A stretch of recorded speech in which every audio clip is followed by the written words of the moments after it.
Thanks for joining us here on This Week in Agribusiness. Throughout the summer, small rural airports that often are very slow become a hive of activity as ag aviators move in. Max recently had the opportunity to learn about the ag aviator industry, and that's one that has a lot of strength, and it's picking up steam as farmers look to protect these investments with high input costs. As you know, Mike, it'll be a few weeks before we'll see many of those planes in the sky over farm fields, especially in the heart of the country. But somewhere, every month of the year, you find the ag aviators at work, applying crop protection chemicals, crop enhancement chemicals. Sometimes they are fighting fires. We visited the other day with the Chief Executive Officer of the Agriculture Aviation Association, Andrew Moore.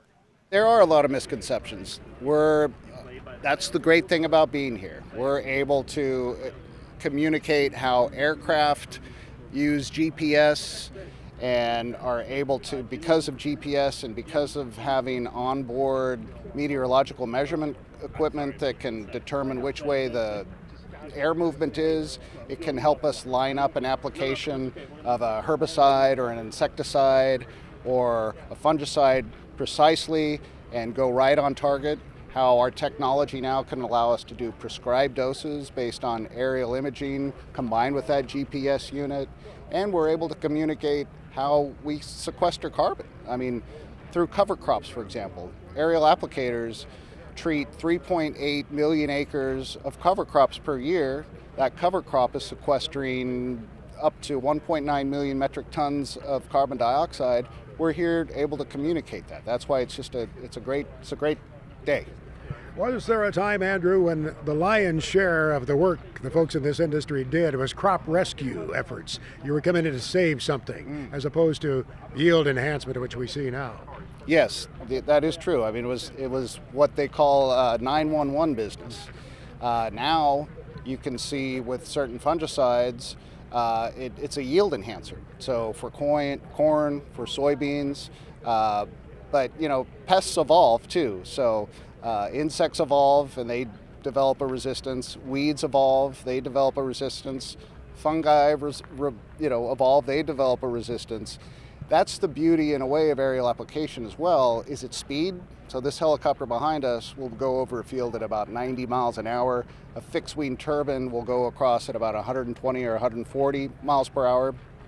So if a field's wet and you can't get in a ground rig, you're also not going to disturb the crop because you're spraying above it and not in it, and you're able to get, weeds. It's important with herbicide resistance to get that weed when it's not overly grown. So by able to treat it quickly, aerial application is an important method. Do you find a great variety and size of the businesses in your membership? In other words, are there some folks with just one plane, and are there others with a fleet of 20 or 30? Yeah, it's a good question. We have the average fleet, the average size business is 2.3 aircraft per operation. Now, some have 40 aircraft, some have one, a lot of mom and pop. It's a small business industry, but they do a lot of work. 127 million acres of cropland a year out of 347 million, so. Now, let's come back to that number. You just kind of roll that off the tongue, but I think it's an important statistic, the fact that you guys serve so much of the crop production acreage of the country. Yes, 28%, and that doesn't include pasture land, it doesn't include rangeland, it doesn't include forestry work, it also doesn't touch the firefighting acres that they do or public health spraying for disease-carrying mosquitoes and other deadly insects. They've been able to bring a lot of technology to their work, to be sure, but it is just as tricky, just as dangerous as you might expect.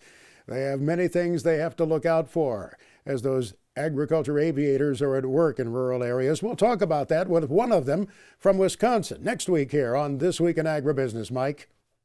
Aerial application season is one of my favorites when we see those planes flying overhead, so I'm looking forward to that interview next week with one of those pilots. What a job.